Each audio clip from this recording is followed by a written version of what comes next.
Friends अस्सलाम वालेकुम। तो फ्रेंड्स आपको रशिया यूक्रेन वार का तो पता ही होगा, ठीक है। तो आज हम बात करने वाले हैं कि रशिया कैसे यूक्रेन से हार रहा है, ठीक है। और शायद आपको ना पता हो कि रशिया वाकई उसके हारने के चांसेस हैं।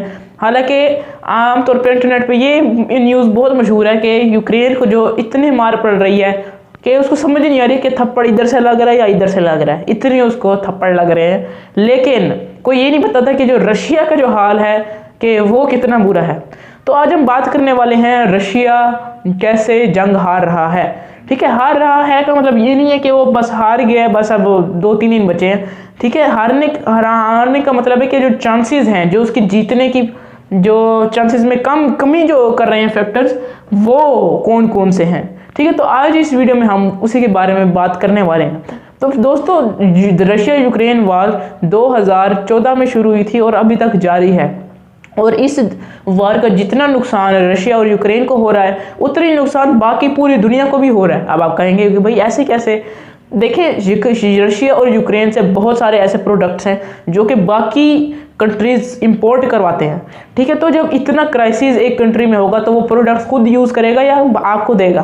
तो आपको तो नहीं देगा, वो तो खुद ही यूज़ करेगा, ठीक है। और जिसकी वजह से जो बाकी मुल्क हैं उनके अंदर बहुत सारे प्रोडक्ट्स की कमी हो गई है, जिसकी वजह से महंगाई आसमानों पे पहुंच गई है। और पेट्रोल और डीजल वगैरह जो महंगा हो गया, उसकी एक वजह यह है क्योंकि रशिया और यूक्रेन दोनों बहुत अहम मुल्क हैं। और ये दोनों जो मुल्क हैं ये पूरी दुनिया का 70% पेट्रोल और डीजल प्रोड्यूस करते हैं, जो कि 30% सिर्फ हमें मुयसर है, 70% हमें मुयसर ही नहीं है। और जिसकी वजह से महंगाई बहुत हो गई है, ठीक है। अब इसका मतलब ये नहीं है कि आप जितनी भी महंगाई बढ़ी है वो सारा इल्ज़ाम इन्हीं को है, जंग की वजह से है, भाई नहीं, ठीक है। इसमें हुक्मरानों का भी कुछ कसूर हो सकता है, लेकिन वो सिर्फ 20% है, बाकी 80% ये रशिया यूक्रेन वार की वजह से है। और बहुत सारे प्रोडक्ट्स ऐसे हैं जो कि नहीं मिलते, जिनमें से एक आपकी फेवरेट कोका कोला भी है, ठीक है।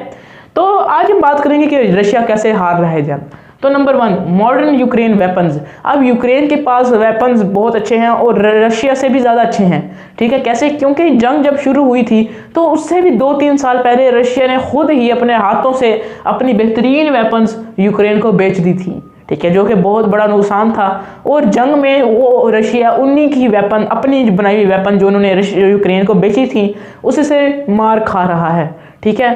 और रशिया के पास, क्योंकि जब दोनों के पास बराबर की वेपन्स होंगी तो लड़ाई भी ज़रा बराबर की होगी। और अब यही से सोच सकते हैं कि 2016 से जंग शुरू हुई है और 8 साल हो गए हैं, अभी तक वो ख़त्म नहीं हुई। तो उसकी वजह यही है। वरना अगर एक आदमी बहुत ताकतवर हो और एक बहुत कमज़ोर हो तो उसने तो एक थप्पड़ ही मारना, तो कमज़ोर आदमी हार जाना है। लेकिन जब दोनों ही बराबर के हों तो वो लड़ाई चलती रहनी है और वो ऐसे ख़त्म नहीं होनी। तो अच्छा जी, सबसे पहले तो यही है कि मॉडर्न यूक्रेन वेपन्स के रशिया ने खुद ही अपने हाथों से जंग से पहले यूक्रेन को बहुत सारी अच्छी वेपन्स बेच दी थी, जिसकी वजह से अब रशिया को की जो जीतने की प्रोबेबिलिटी उसमें बहुत कमी आ गई है, ड्यू टू उनकी जो वेपन्स हैं वो यूक्रेन के पास हैं। अच्छा, जो नंबर 2 है वो जी पुटिन्स ओवर कॉन्फिडेंस। अब आप मिसाल के तौर पे आपने एक जगह पे हमला करना है, तो अब ऐसे तो नहीं करेंगे ना कि इधर आपने एक गन उठाई और अब भाग गए, भाई जो सामने आता है आ जाए। क्योंकि अगर आप ऐसे गए तो आपने बच के वापस नहीं आना। तो उसके लिए आपको बहुत सारी स्ट्रेटजीज बनानी पड़ती हैं एक जगह जाने के लिए, ख़ास तौर पर कि आपने उस जगह से निकलना कैसे है। घुसना तो कोई मसला नहीं है, आप ऐसे किसी घर में घुस जाएंगे।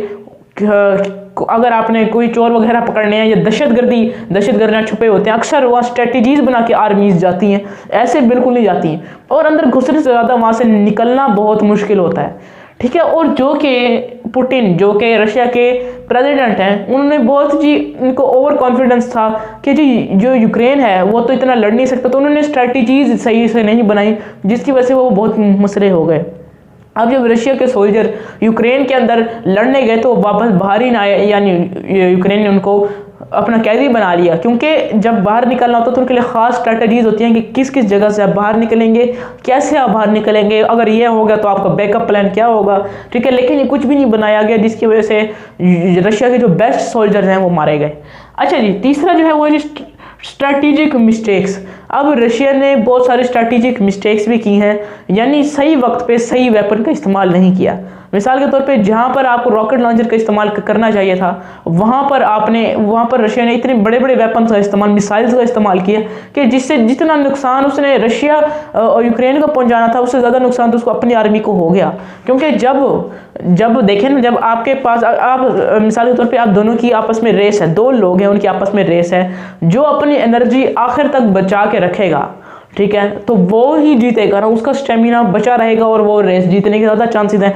लेकिन एक बंदा बेशक बहुत ज़्यादा स्पीड से जा रहा है, लेकिन आखिर में जाके भाई वो थका जाता है, उसका भी चार्जिंग ख़त्म हो जाती है उसकी, तो उसकी ज़्यादा स्पीड का क्या फ़ायदा है। तो रशिया के साथ भी कुछ ऐसा ही हाल हुआ था। उसने अपनी ज़्यादातर बेहतरीन वेपन जो हैं वो ऐसे ही छोटे छोटे हमलों में इस्तेमाल कर दिए, और जब यूक्रेन और रशिया की वाकई में बहुत मुश्किल ऐसे मौके आए तो उनके पास इतनी अच्छी वेपन्स नहीं थी।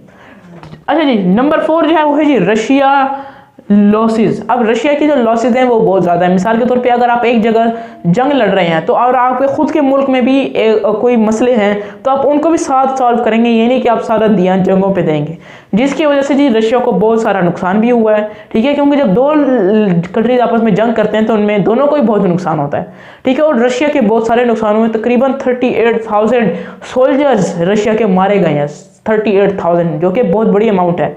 समझे आप, एक अगर आर्मी उसके 3 हिस्से करें तो एक हिस्सा तो समझे ख़त्म ही हो गया, और वो उनके बेस्ट सोल्जर्स थे, कमांडोज थे। अच्छा जी, उसके बाद जी 1,40,000 बिल्डिंग्स तबाह व बर्बाद हो गई हैं। मतलब आप एक बिल्डिंग बनाने में आपके कई अरब डॉलर लगते हैं, तो 1,40,000 जब बिल्डिंग आपकी गिर जाएंगी तो आप उनको गिरा तो नहीं रहने देंगे, आप उनको वाकई दोबारा कंस्ट्रक्ट करवाएंगे, बेशक आप जंग कर रहे हो या ना कर रहे हो। तो इस वजह से जो रशिया है उनके वसाइल में भी कमी आई है, और वो उस तरह यूज़ नहीं कर सके वेपन जिस तरह उनको करना चाहिए था। तो फ्रेंड्स, उम्मीद आपको वीडियो अच्छी लगी होगी। अगली वीडियो में मिलेंगे। अल्लाह हाफिज़।